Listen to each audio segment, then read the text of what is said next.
What is going on, everyone, and welcome back to Explain the Charts.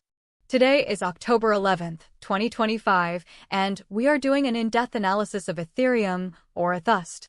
We've just seen a massive wave of volatility, with the price plummeting dramatically, so we need to unpack what's happening with both the news and the charts.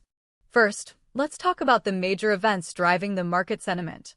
On the bullish side, we have some significant long-term positive news. Grayscale Investments has introduced a staking feature for its Ethereum ETFs, which provides a dividend-style return that helps offset management fees.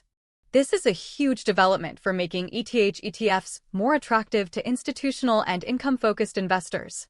We're also seeing reports of continued whale accumulation, with large wallets adding to their ETH positions, signaling long-term confidence.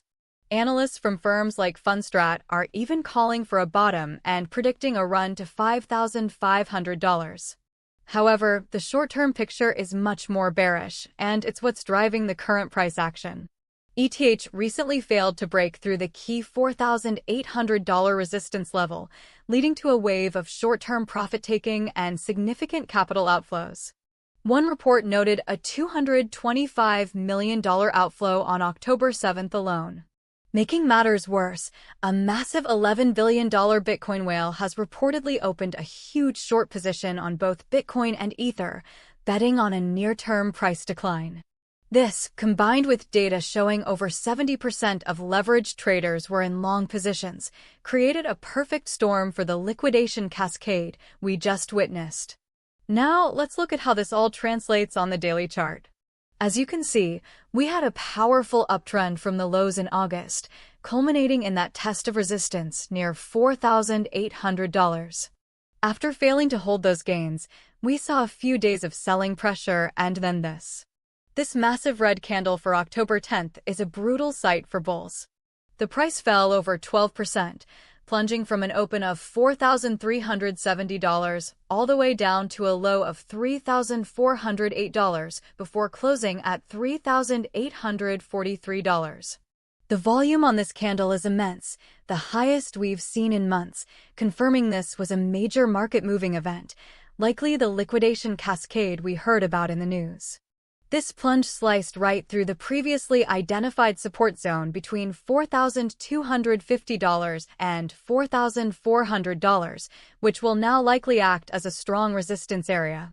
The immediate question is whether that low at $3,408 is the bottom, or just a pause before the next leg down. This level is now the most critical short-term support for the entire market structure. A definitive break below this would open the door to a much deeper correction, potentially targeting the $3,000 to $3,200 zone, which was a key area back in late July and early August. Let's switch over to the one-hour chart to see that devastating price action in more detail. Unfortunately, our hourly data feed seems to have an issue and cuts off in late September, so we can't analyze the hourly details of the most recent drop. However, we can imagine that the huge volume spike on the daily chart would be represented by several consecutive hours of intense, high-volume selling. This is where stop losses are triggered and leveraged long positions are liquidated, causing the price to cascade downwards rapidly. Let's jump to the 15-minute chart, which is giving us the most up-to-date picture of the price action from late on October 10th. Here we can see the anatomy of the crash and the immediate aftermath. The price fell off a cliff, hitting that low around $3,408, as we saw on the daily chart. What's followed has been a period of high volatility, with a sharp initial bounce followed by choppy consolidation. In the very final hours of the day, we saw a struggle to reclaim and hold any significant levels. The price managed to climb back towards the $3,800s, but the selling pressure is still very apparent on these smaller time frames. This shows the market is in a state of shock, with both buyers and sellers fighting for control after the massive move. So, let's go back to the daily chart and recap what we're looking at for the days ahead. The market is at a critical inflection point. The battle lines are clearly drawn. Our most important level of support is the recent low at $3,408. If bulls can defend this level, it may mark a significant bottom. To the upside, the first major hurdle will be reclaiming the $4,000 psychological level. Above that, the zone from $4,250 to $4,400, which was former support, will now be a massive wall of resistance. The ultimate resistance remains the recent highs around the $4,800 mark. Now for some potential scenarios.